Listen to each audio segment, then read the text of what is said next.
Captain Nathaniel Brand. Even with Dominique providing explanations for the things being displayed, I couldn't form the connection between living, breathing individuals and those affronts to sanity. What cruel reason could one have to strip a being of its figure to this extent?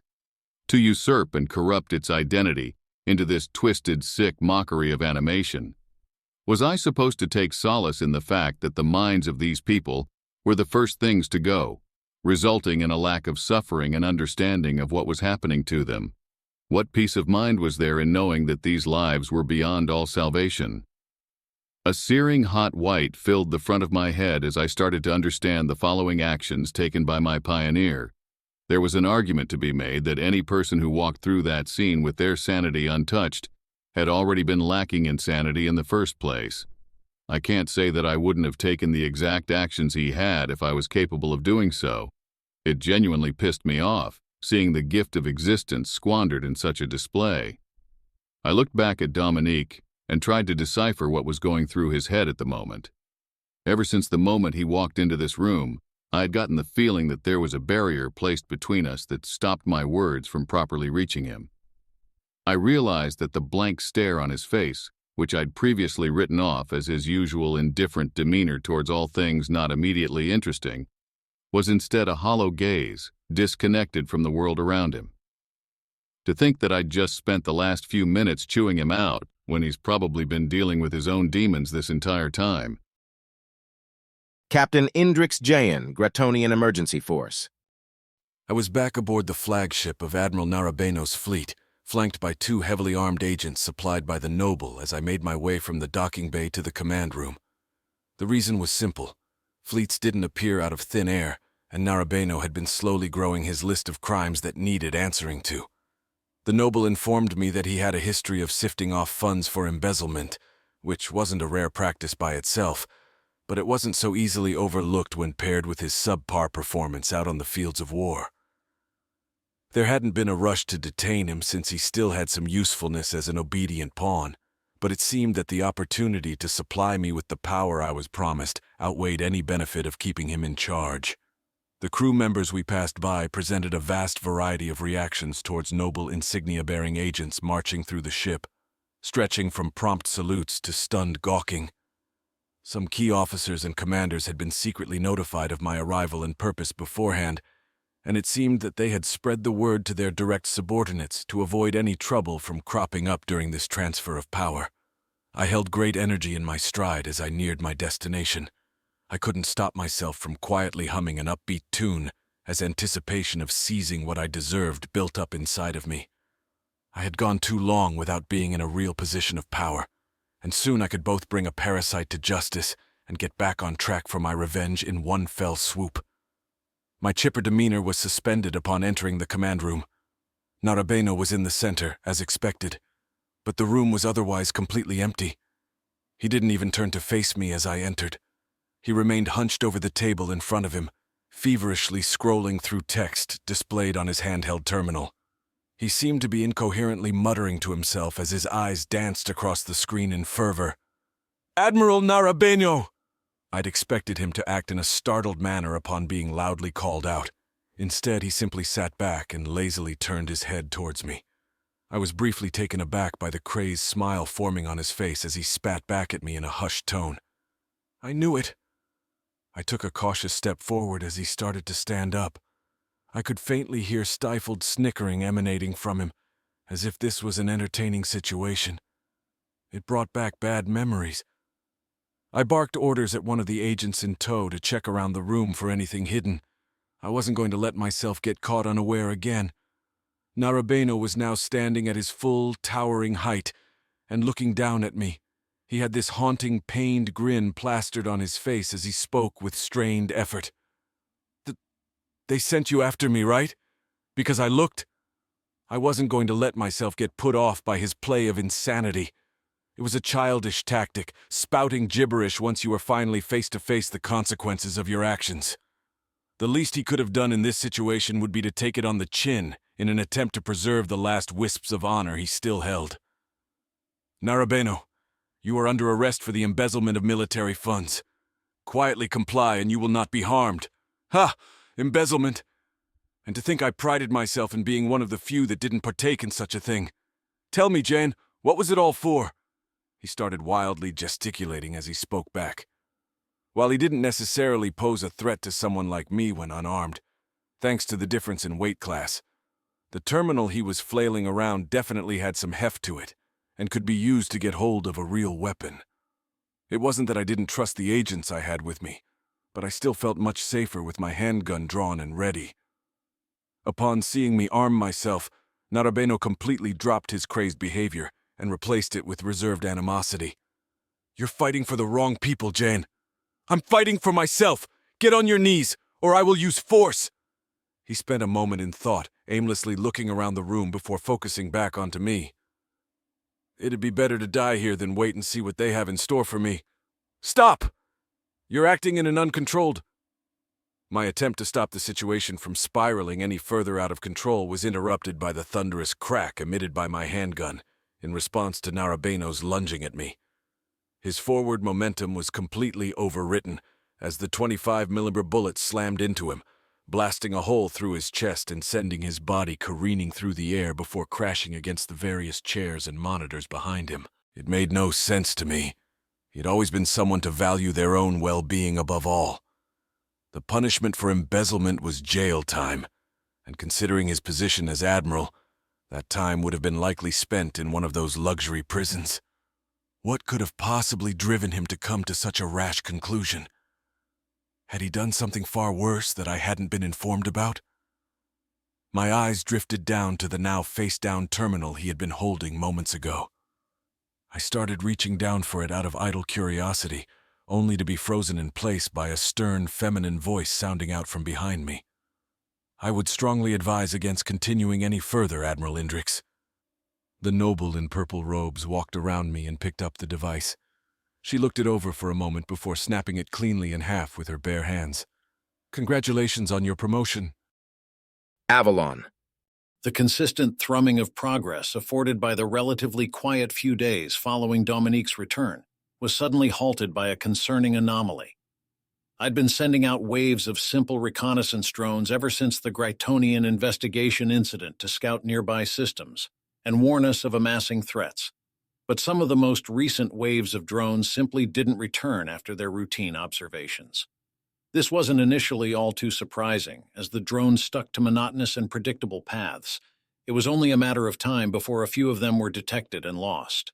The real shock came from entire squads of drones falling out of contact at once. The drones were organized in redundant formations. If one went down, the others would retreat and provide footage of the drone's destruction. There had to have been a catastrophic failure for every single member of a squad to fail to return after their set amount of observation time. Yet it wasn't just a one-off occurrence either.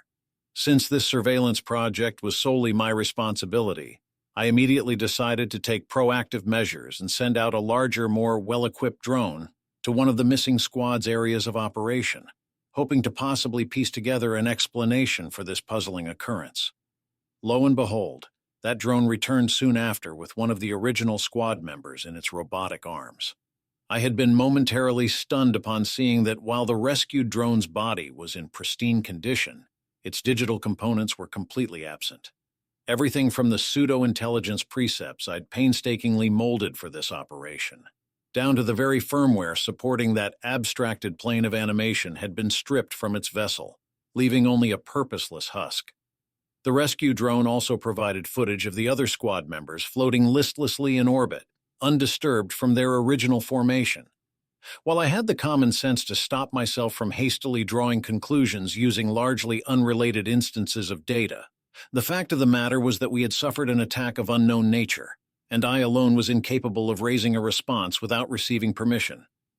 I immediately composed a detailed report of the situation for the captain and placed it on his docket as an urgent topic for him to view as soon as he was done with his current task.